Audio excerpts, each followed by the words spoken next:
centered and mic'd up. Video will be available through MediaBank through the ACC. Anybody that's still waiting on Coach Venables, as a reminder, y'all are welcome to use the computer labs across the hall if you need to speak to him via Zoom. But we'll start off with comments from the head coach. Coach. All right, thanks, Ross. Well, a fun day to be a part of with military appreciation, special. Hopefully everyone enjoyed all that went into it. There's a lot of people that worked really hard to make this a great day. And, man, I just got a great – meeting that guy that was 98, unbelievable. Just incredible. So many great and wonderful people in our military, men and women that make a lot of sacrifices. And just to be a part of this every year is something that I really look forward to. I really do. And it was also special for me today because my high school basketball coach was here, and he's a Vietnam veteran, and definitely one of the reasons that I think I was able to have some toughness and have some belief as I moved on from high school for sure. But it was a great day. Proud of our team. That's 3 in a row. That's 5 out of the last 6, and we're doing a lot of good things, and got a chance to play a lot of people today. We held some people. And we got a lot of coaching to do off this tape for sure. But, man, our defense, tremendous. Really, first time since 92, I think, to go 0 for on third down, 0 for 14. And I know 0 for 4 on fourth down doesn't count as a turnover, but I count that as a turnover. Those are huge. 4 stops on downs, and obviously got the 2 takeaways. So, just a great day, 6 sacks. And, great job by Mario and Sheridan getting the turnover as well, and negative in rush yards. So just a really, really good day defensively from really start to finish. Really didn't have any lulls, and we subbed a lot of guys. It was good to see some guys, get a chance to go play, and I'm anxious to watch the tape so we can evaluate them. As y'all know, it's the first time we've had a game around here that come down to the last play. So we haven't really had a chance to play a lot of guys, so it was good to do that. Same thing offensively. We were able to hold Kobe and Shipley. They were both ready to play, but, that was kind of our goal was if we can hold them, let's hold them. And we were able to do that. We played a lot of guys in the offensive line. Obviously, Putnam was out again today. He'll be back Monday, ready to go. We were able to hold him again. But, the injury bugs continues to kind of creep up on us. Obviously, Ross was off to a great start, and I think he had 3 really nice plays, and then he got hurt and had some type of foot injury, so we'll know where he is tomorrow. Sergio got hurt. Had a couple other guys had to come out. Tyson got banged up. We were actually going to give him another opportunity to go back in, and we were trying to put him in, and he couldn't really do what he needed to do. So, I thought special teams, right out of the gate, it was that's just incredibly disappointing. We just didn't contain the ball. That's the number one job there is to leverage the ball. 21-man rule there, and really disappointed with that. And I thought that kind of deflated the crowd there for a little bit. But when we came back and we were able to get a score on special teams, and I thought that was a good spark for us. So good momentum. BT continues to do a great job. I think he said about 6 or 7 or so in a row. It's great to see him bounce back from having that one bad game. And then Will Spires continues to do a great job for us. And then offensively, we got 99 plays, almost 500 yards. But, really the story of the day was just missed plays. So many missed opportunities for just very easy plays. So that was a little disappointing, but we did a lot of good things. The turnover on the goal line was Wrench trying to get it in there, and you hate to see that, but that was frustrating. We did have 14 different guys touch the ball, so that was a positive. And man, Bo Collins continues to play well for us, and I love his energy. Dakari is really starting to come on. As he's kind of grown into it. It was great. We saw that last week in him, and then with Ross going down, I thought he stepped in and did a great job for us. So really pleased there.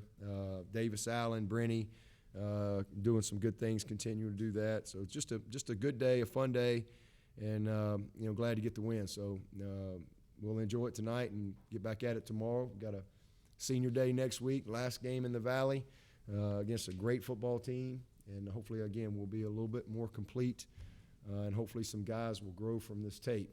Some guys that we played, all those linemen, so it'll be fun to watch the tape and be able to coach those guys, a lot of those guys who really haven't had a chance to be coached from a game rep situation. So hopefully that'll help us. And with that, I'll take questions. Do you have any feel for how much DJ's accuracy is affected by his knee injury right now? No, he's been great in practice. I mean, he was awesome all week. He just was very inaccurate, the first quarter and a half there. Just missed some. I mean, he was just very, very inaccurate. But he wasn't that way in practice all week. He looked great. It just some misplays. And then there was a couple plays we need to make for him, or, kind of off our hand. I think those things kind of get you in rhythm as well that we didn't make. But, yeah, just inaccurate early. But he battled through it. And, again, I love how we finished the first half. I thought that was really, really good. And then I like how he finished the third quarter when we took him out. And we needed to get him out. We couldn't afford to leave with Tyson hurt. We really couldn't afford to leave him in there any longer. We subbed him, but I like how he finished. I thought he finished well. The throw he made to 84 on the sideline was a great throw. We didn't make the play, but that was a great throw. And again, he just kind of played through it. But for whatever reason, he was just a little off early with some easy plays for him. But again, he finished the half well, and he finished the game well. So that was a positive. But I had a great week of practice. With Tyson banged up, did you think about going to Hunter at the beginning of the second half or any earlier in the third quarter? No. We again like how we finished the second half. We thought that was real positive there, and I thought we did a good job before we took him out. But we needed to get control of the game, and we felt like we had control of the game, but we just wanted to just kind of finish with a little bit more precision there. And I thought it was good for DJ again, just to kind of work his way out. But it was good to get Hunter in there, good to get Billy in there. I don't know how serious Tyson is. I'll know a little bit more tomorrow. Hopefully it's minor, and he'll be ready to go next week. But if not, those guys will have to be ready. And so they really hadn't played all year. So first opportunity to get them in there. So it's good to be able to get them that experience. In what areas are you seeing the most growth and improvement from DJ? His leadership, great leadership. He really has. I mean, his toughness, his mental toughness. I think he's made a lot of improvement there. And his practice habits are great. He's very engaged at practice every day. He had a great week. He's got great understanding of what we're doing. He's had past 3 games have been really, really playing well. He was just a little inaccurate early for whatever reason, just a little off, a little high, a little wobbly, but he settled in and finished well. But if you ask me, the number one thing I'm seeing in him is just him growing as a leader. Coach, you mentioned holding Shipley in base. We really haven't seen that from you in the past in a game like this, even with guys like Trevor Lawrence. Was that motivated by just how crazy this year has been, how many injuries you've had?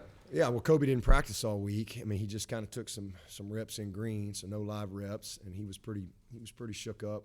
Again, it was just going to be a emergency only. Shipley looked good on Wednesday and Thursday, but he that foot was hurt, and we just didn't want to have a setback, and we felt good about Maffa and Wrench, and if we could get control of the game early, and we were able to do that, and so that's why. With Skowski and Xavier Thomas and Justin, do you know on them? Skowski's fine. He's fine. And Maskell, was banged up, so I don't know the status of him. Xavier just he got a little tweak in his hamstring, so he just didn't think he could go full speed right there. He just felt a little tweak, so we held him out after that. How about Trey Williams? Just kind of same thing. Trey's got every injury you can think of. He's unbelievable. I don't even know how he's still playing. It's just that kid is amazing. I mean, it's just unbelievable. I mean, he's got foot issues, both shoulders. He just keeps rubs dirt on it and just keeps coming back, keeps showing up every Monday. Just unbelievable. So just kind of just another part of his shoulder. So he'll be a guy that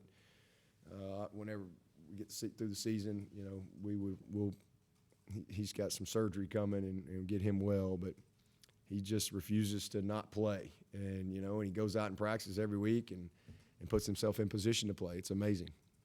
You said UConn might do some different things, having 3 weeks off. Or did they throw any curveballs at you today that you had to adjust for? Not really. You know, we knew they would try something. You know, the surprise onside there to start the half. A great job by McGuire. I was really proud. We knew that they would try to steal a possession somewhere. So I was really proud of McGuire going and getting that ball. But not really. They were pretty much, you know, did what we thought they'd do. Did you go into the game thinking you'll be able to push them around more with the run and sort of? Well, we hope so, but you know they played all one safety, you know, man coverage, one safety, and so we knew we felt like we could hit some plays on them and loosen them up a little bit. But you know they had unblocked guys in the box. You know I wasn't real pleased in the first half. I didn't think we took over the line of scrimmage like I wanted us to. But we got better as the game went. But you know, we missed them. I mean, there were a lot of big plays there, and we missed them. We made some, but we missed some big ones in that first half that were there, because that's kind of what they're forcing you to do. And but yeah, I didn't think we ran the ball effectively at all in that first half, like I would have liked for us to out of the gate. And then we started subbing, and it was kind of a mixed bag. Coach, what 3 players with the backups as the game went along and were able to keep momentum kind of stood out to you as they got some playing time against UConn today? Well, Dakari, number 1. I mean, he's you know been tremendous. And then when Ross went down, I mean, he went in there and really did a heck of a job for us, man. I'm proud of him. Brenny keeps growing up. I mean, he's Ennis got hurt today as well and couldn't come back in. So Brenny's taking advantage of his opportunity. Had a couple of big plays and really proud of him. And then, you know, defensively, we had several guys that got in there and made some plays. You know, I thought Greg Williams, late in the game, you know, showed up a little bit. It was good to see that young man be able to get in there and play some. But, you know, we had a lot of guys that I thought did a good job off the hoof, but I want to see the tape. But for certainly those couple guys really stepped up for us in a big way. Good to see Luke Price get in there and make a big 4th and 6. He hadn't had a lot of opportunity this year either. And I thought Rencher did some good things. He hadn't had much opportunity, and he did some good things. And nobody's more disappointed than him. Nobody's more committed. Nobody cares more than that young man. And so your heart breaks for him, you know, right there on the goal line trying to punch it in. With Booth out today, it had to be good to see Sheridan Jones step up like he did. Almost had 2 turnovers. Yeah, really proud of him.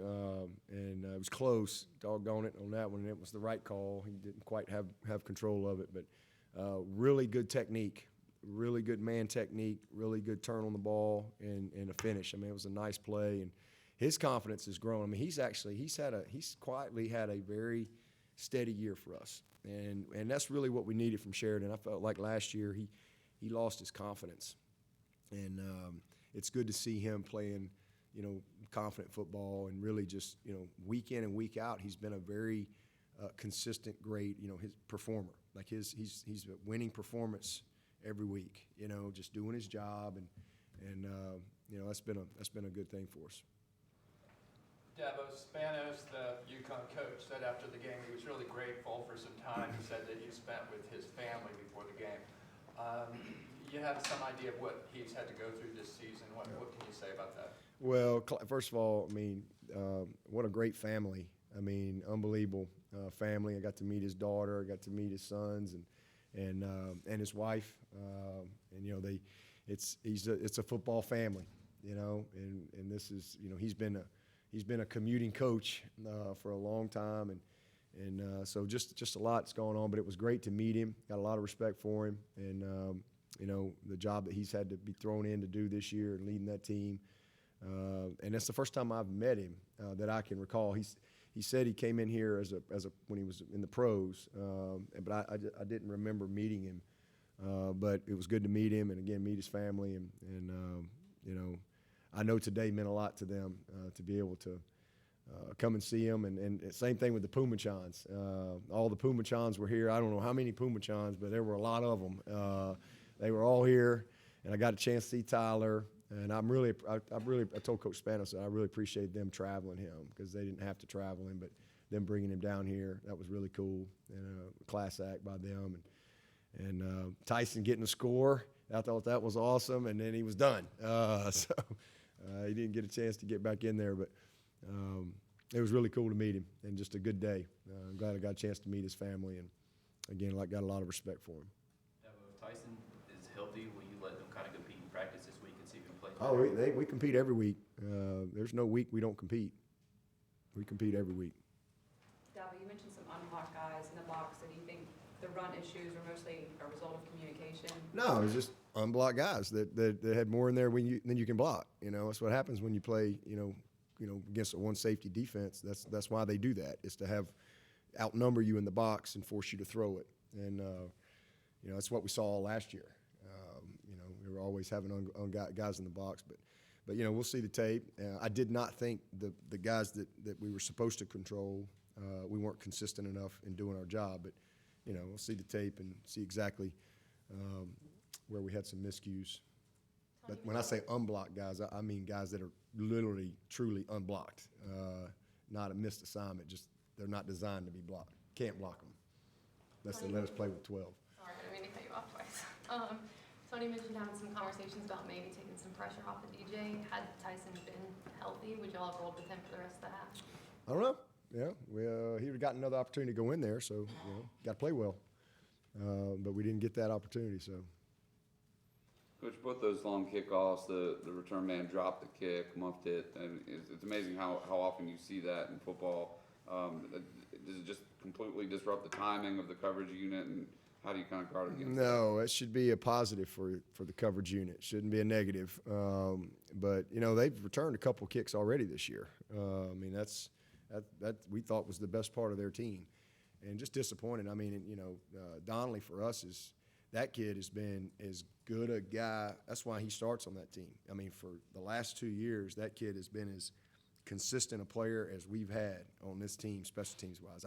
Unbelievable. Does a great job. And I thought he just tried to do his number one job is leverage the ball inside and just force it, and we'll make the play. And he just, I thought, tried to do a little too much, and probably a little amped up, and just, poor technically right there. And next thing you know, that ball's outside, and we got a bunch of guys caught up inside. And that kid's a good player. He's fast, and again, we saw that on tape. So it was just a bad play.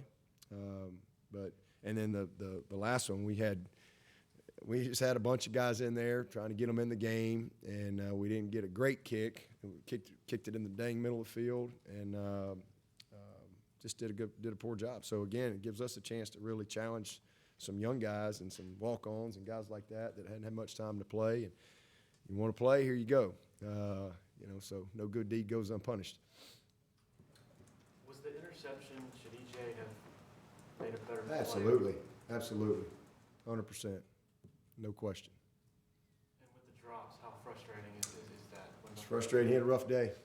A rough day. In general with the receivers. Yeah. Well, I thought EJ had, a rough day. We had too many balls go off our hands. Had a couple MAs out there. It's disappointing. I think Bo had one maybe. Dakari had one. But they made a lot of plays and did a nice job. That one, Dakari cost him 100 yards. He had 97 yards. Bo made some nice ones, but we had a couple guys that didn't play near as well as we need them to, and are capable of. Fan attendance, Coach, has been a hot topic in college football. Some schools have seen their numbers dwindle, while Clemson saw a near-capacity crowd today. What do you most attribute that to, the active engagement of your fan base that so many winning programs struggle to maintain? History, tradition, passion. It's been that way at Clemson forever. We got unbelievable fans, and they show up. I tell our guys that all the time. We're so blessed. We're so fortunate. We see tape. We see, getting, game tape, prep, crossover tape. You're studying the opponent, and you're looking, and you see a lot of empty stands in a lot of places. And I tell our guys all the time how blessed we are and what a privilege it is to be able to play at a place like this, because not everybody has that. It's special. It really is. And, we've won a lot of games here over the last, 13 years, a bunch of them. And our home crowd does an amazing job for us. It's special. And it doesn't matter. It doesn't matter who we play. It doesn't matter what time we play. Our fans show up. And I have a great appreciation, and that's what I grew up in. That's the way it was at Alabama, and that's what I was used to. That's why when I came here, I didn't know anything about the pageantry of Clemson. I had one vision in my mind. That was Tuscaloosa. That's all I knew. I knew what game. That's all I knew. When I thought of game day, that's all I knew. I didn't know anything else. And I just remember, coming here when we were in the McFadden building. And in those days, as an assistant, I would walk from McFadden over to the stadium, and get over there early and for recruiting and stuff. And I just remember walking across many, many times going, wow, this is awesome. This is really cool. And that's one of the reasons when I got the job, I kind of changed our routine and type because I didn't think our guys really understood it. And, it's so important. People are passionate about it. And it's a blessing. This little town, we don't have this massive alumni base. We don't. We're one of the smaller alumni bases out there. IPTAY is amazing. The amount of money that's raised by a small group of people, it's amazing. And so it's a blessing. It's something I have such a great appreciation for, and I try to instill that in our players all the time. And again, when you're watching tape and you can stop the tape and there's nobody there. And, everybody works hard in football, no matter where you are. It's hard work. But it's awesome when you can show up and have an environment like we have. On the fake field goal, I guess, is that the way that UConn lined up? They thought you had an opportunity Yep, just film study, and we felt like that if we needed something like that, it would be there, just the way we designed it. But, you have to have the right situation. It's got to be, the right hash, the right down and distance, the right, place on the field position, and it just worked out. It just was perfect, and it was exactly the way we drew it up. And guys executed it very, very well, and really, really proud of that. And again, that was a big spark for us. It was almost like the field goal was going to be deflating right there, and to be able to come away with the touchdown, I thought it just gave us a little spark, and again answered their special team score, and we really didn't look back from there. With Dakari and the big plays down the field, is that what you've seen from him in practice? Yeah, he's just really his practice habits are amazing. Kid works incredibly hard. He's taking advantage of his opportunity. Early part of the year, you got Latson, you got Ngata. Now they're gone, and Ross banged up. So it's just been good to see him, take advantage of that opportunity. And he's just been grinding. I thought he hit a wall early part of the season. I thought he really just hit a freshman wall, but he kind of gotten through it. And I think his confidence has really, really grown in a game like today.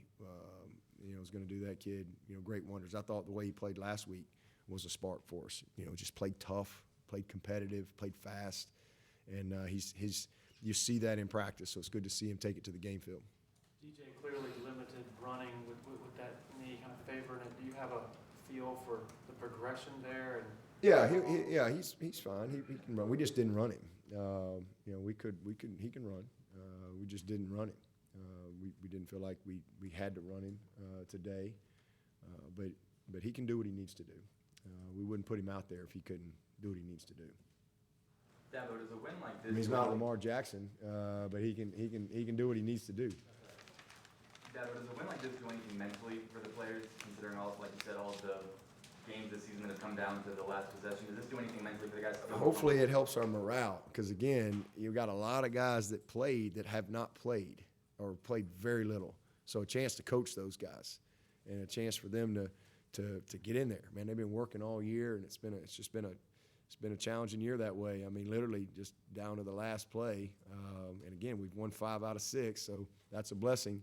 But today, absolutely, we can grow our team from today. But with the Joe, does he not, I guess, doing what he needs to in practice to get more opportunities, or is he falling off at all? Just guys have moved ahead of him. He's had a couple opportunities, a couple starts, and Dakari's just moved ahead right now. And we'll love him, but it's just where we are. Those guys have taken advantage of their opportunities, and And you know, we're still going to need him. We got to need him. He's got to be ready. Anybody else in person? Anybody from Zoom? All right. Thank you. Zoom is gone. All right, appreciate it.